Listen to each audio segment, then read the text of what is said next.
Şimdi hastamız çok hassas. Genelde erkekler hekimleri pek sevmezler. Pek gitmek istemezler.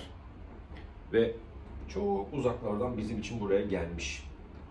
Horlaması var. Ama asıl sorun uyku apnesi var. Muayenesi çok kolay değil çünkü öğrenme refleksi çok fazla. Nazofrengisine, genizine, boğazına bakmamız gerekiyor. Hastamızın ilk cümlesi şuydu. İşte benim burnum ameliyat olduktan sonra ben çok rahatlamıştım. Ancak tekrar burun etlerimin şiştiğini düşünüyorum.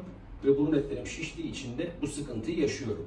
Siz radyo frekans yapıyorsunuz, burun etlerimizi küçültüyorsunuz, biz rahatlıyoruz.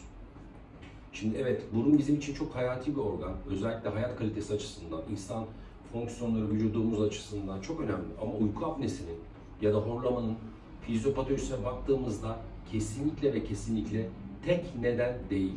Yani sadece burnu tedavi ederek horlama ve uyku apnesinden kurtulamazsınız.